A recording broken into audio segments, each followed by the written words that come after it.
Story, and I'm here with one of the members of Luscious Jackson. So why don't you tell us who you are and My name is Kate, and I play drums. drums? All right. So tell us about the tour so far. How long has it been, and how much longer you got to go? We just started this particular tour about a week ago. We started in Vancouver, and we've been working our way down the West Coast, and we have 4 more weeks to go. Yeah. And we're touring with the Eels. They're supporting us. Eels are on the whole tour. Yeah. Okay, cool. That was my next question, so you're way ahead of me. So can you tell us anything that's happened so far on the road in the short time you've been on the road that's like your favorite city, anything at all? Well, actually, this time around we're stopping in pretty cool places. And we've had really good shows. I particularly like Seattle because I have friends there, and I think it's beautiful, and I like, it's good food and everything. We all love San Francisco. Right now we're in San Jose. Tomorrow, San Francisco. Tomorrow, San That's Francisco. Unfortunately, however, all the hotels were sold out in San Francisco because of some kind of convention, or an orthopedic convention, something like that. So we're not able to stay in San Francisco, which is a drag. You're going to stay in the motorhome? Wait, let's stop for a second. Do you need to get in? Okay, sorry. That's okay. What'd you say? Oh, I said that's okay. If you need to stop at any time, somebody Okay. needs to get it through. Okay. Yeah, we can No, make we it can all. go. Yeah. So, oh, in your song "Naked Eye," Uh-huh. okay, there's lyrics in the background that say, "Being naked is a state of mind." Uh-huh. What does that mean? Is there any meaning to it, or is just did it flow? Well, Jill wrote the lyrics to that song. Okay. And in a way, I think using the word naked was a conscious effort to be provocative, because naked, of course, just as a word is, means something kind of sexual, or can. But the real meaning of naked in this song for her was sort of being truthful. Truthful? And saying what's on your mind, and stripping away things that are going to get in your way of the truth, like, whatever that might be. All right. Wow. But as far as naked is a state of mind, I guess it's just a matter of if you get through all the bull, then you can see clearly.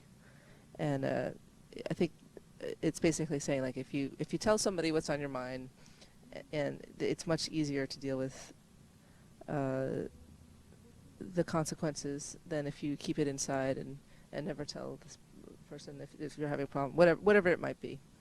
So it's sort of a philosophy. All right. Can you tell us how you got hooked up with Crown Royal or Ground Royal? Whatever. Crown Royal? Yeah. Isn't that a liquor? No.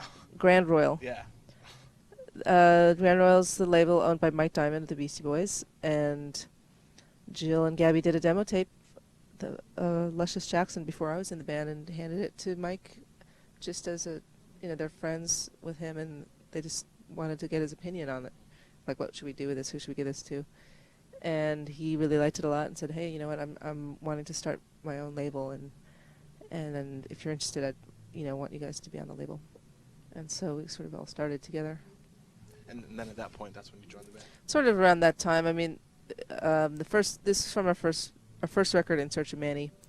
The first 3 songs were the demo tape, the first 3 songs on the record. And then Mike gave him some money to do 2 more songs. And then around this time, Vivian and I joined the band, and we started playing sort of live music, and wrote a couple more songs for that EP, In Search of Manny, which was the first release on Grand Royal. And then Grand Royal got a deal with Capitol, and so we're sort of on both labels. All right. So, have you toured at all with the Beastie Boys? We did tour them in Europe for like a month, I guess. It was a particularly grueling tour because it was in winter, and we were in just like the most freezing places in Europe, it seemed. And it wasn't altogether satisfactory. Pretty hardcore, and don't really care to see anything else but them. Plus, we weren't very well known in Europe. I think people were just like, who the hell are these people? Like, you're bugging us, get off stage. So I don't know that we would ever tour them again.